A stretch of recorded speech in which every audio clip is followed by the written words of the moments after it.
ఇప్పుడు ముఖ్యమంత్రి జగన్మోహన్ రెడ్డి ఈ వైసీపీ ప్రభుత్వం వచ్చినప్పటి నుంచి వైశాసులుగా ఈ ప్రభుత్వంలో మీరు ఎలాంటి లబ్ధి పొందారు? వైశాస్కు ఎలాంటి లబ్ధి కూడా లేదు. మేము లాస్ట్ ఒక 5 సంవత్సరాల కిందట జగన్మోహన్ రెడ్డి వస్తే ఏదో చేస్తాడని మా వయసులో కూడా అందరూ కూడా ప్రతి ఒక్కరు జగన్మోహన్ రెడ్డికి ఓటు వేసినాము. కానీ వచ్చిన తర్వాత ఇతను ఒక పరిపాలన సరిలేదు, ఇతను ఎప్పుడెప్పుడు పోవాలని మేము కానీ ప్రజల్లో కానీ కడపలో మొత్తం కూడా టోటల్గా వ్యతిరేకత ఉంది. ఇప్పుడు బజార్లే పోతే మేము కూడా పోయినాం, మా వైశాస్ కూడా ప్రతి ఒక్కరు పోయినా కానీ ఎప్పుడెప్పుడు ఓటు వస్తుందా, ఓటు డేట్ ఎప్పుడెప్పుడు వేసి ఇతన్ని దించేస్తామనే వ్యతిరేకత ఉంది. ప్రతి ఒక్కరు కూడా జగన్మోహన్ రెడ్డి కేవలం డబ్బుతో ఓటు కొనాలనే ఆలోచనతో ఉన్నాడు, కానీ డబ్బుతో ఎవరు కూడా ఓటు వేయరు.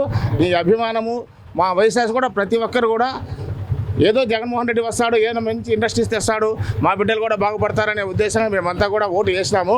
కానీ చూస్తే ఇప్పుడు ఓటు బిడ్డలు కాదు, ఈ పరిపాలన సరిలేదు, నీకు అసలు డెవలప్మెంట్ చేసేది రాదు, ఒక చంద్రబాబు నాయుడుతో ఇదంతా కూడా చేయగలుగుతాడనే ఉద్దేశంతో ప్రతి ఒక్కరు కూడా చంద్రబాబు నాయుడిని గెలిపించాలా, కంపల్సరీగా చంద్రబాబు నాయుడే సీఎం చేయాలనే ఉద్దేశంగా కూడా ప్రతి ఒక్కరు కూడా ఆలోచన ఉన్నారు.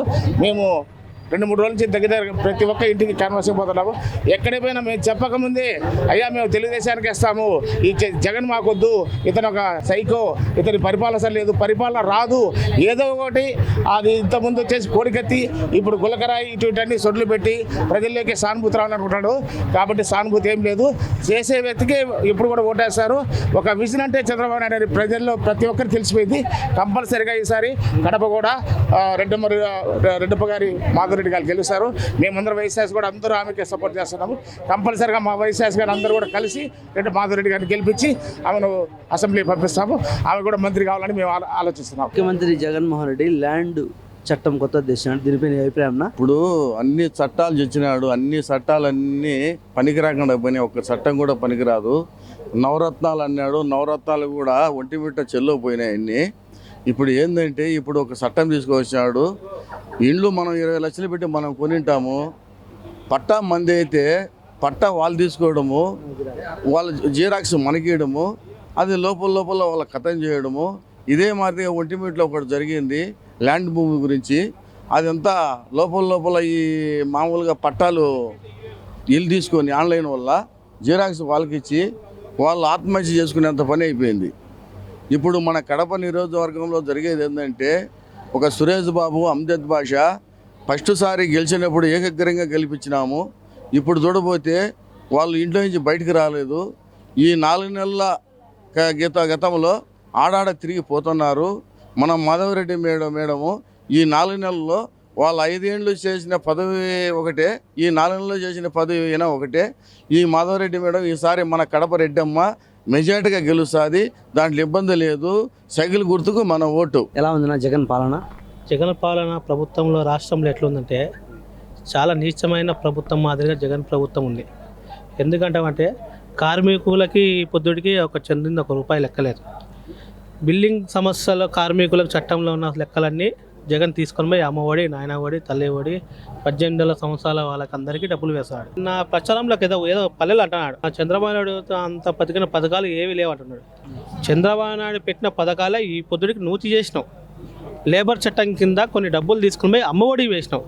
నీకేం హక్కు ఉందని మేము అడుగుతున్నాం. నీ పాటికి అంటే 25,000 ఒక తల్లి డెలివరీ చేసుకుంటే 25 బిల్డింగ్ కార్మికులకి 25,000 డబ్బులు ఇవ్వాలి యాక్చువల్ చట్టంగా. జగన్ ప్రభుత్వం ఎంతమందికి ఇచ్చిందో అది చెప్పమని జగన్ ప్రభుత్వం. దానికి మేము ఇస్తాం. ఇంతవరకు బిల్డింగ్ కార్మికులకు ఏం లేదు. పని చేసుకున్న వాళ్ళకి ఎట్లున్నాయంటే చాలా వ్యవస్థలు ఏమి లేవు. కార్మికులకి ₹1000 కూలి ఉంటే ఆ ₹1000 నువ్వు నూనె ఎంత, పప్పు ఎంత, అవన్నీ ఎంత, ఏం కథ అనేది నువ్వు వేస్తావు డబ్బులు. ఆటో కార్మికులు ఉన్నారు. ఆటో కార్మికులకి ఆటో సైడ్ని పెట్టుకున్న కడప నగరంలో ఎక్కడ ఆటో స్టాండ్లు లేవు. కడప నగరంలో నువ్వు దమ్ముంటే, ధైర్యం ఉంటే వైసీపీ ప్రభుత్వానికి నేను సవాలే చెప్తున్నా, రమ్మని చెప్పు. ఎక్కడ ఆటో స్టాండ్లోనే చూపిమని చెప్పు. పాత బస్ స్టాండ్ కానీ, కృష్ణాలు కానీ, గోకుల్లాజ్ కానీ, 1 టోన్ కానీ, 2 టోన్ కానీ ఎక్కడా లేవు. కార్మికులు ఆటోలు ఎట్లా బతుకుతారు? ఆటో నిలబెడితే ఫోటో తీస్తారు. ఆ ఫోటో వేసాను 10,000 15,000 లెక్క వేస్తాను. అవి వాళ్ళు పోలీసులు ఫోటో తీస్తారు.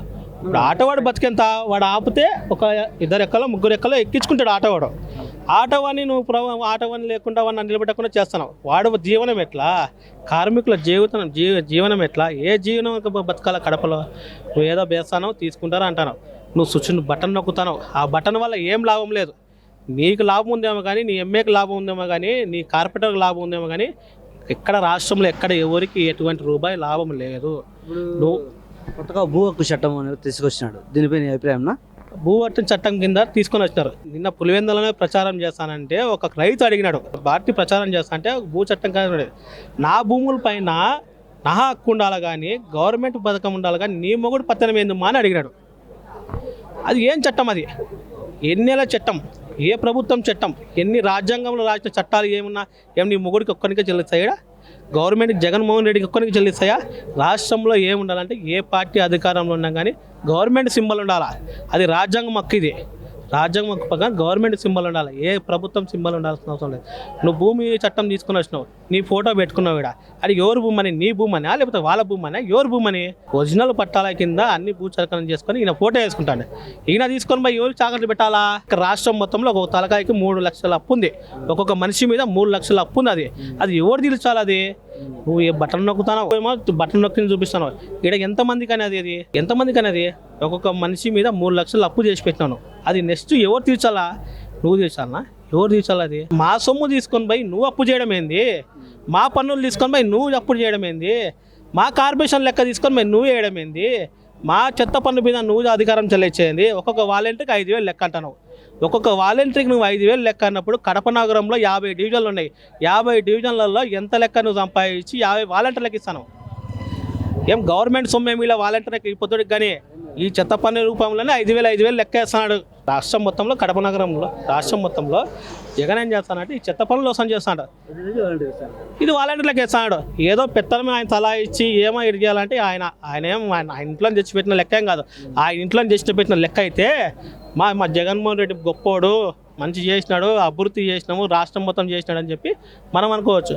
ఈడేం చేస్తాడు? 5,000 లెక్క తీసుకొని పోయి వేసుకుంటాడు అంతే. జగన్మోహన్ రెడ్డి ఆడ ఏం లేదాడ. ఇప్పుడు నిన్న బహిరంగ సభలో అమ్మలారు అక్కలారని ఏడుస్తూ మాట్లాడుతాడు, కూటమి వస్తున్నారు వాళ్ళు నమ్మొద్దని ఏడుస్తూ మాట్లాడుతున్నాడు. దీనిపై నీ అభిప్రాయం?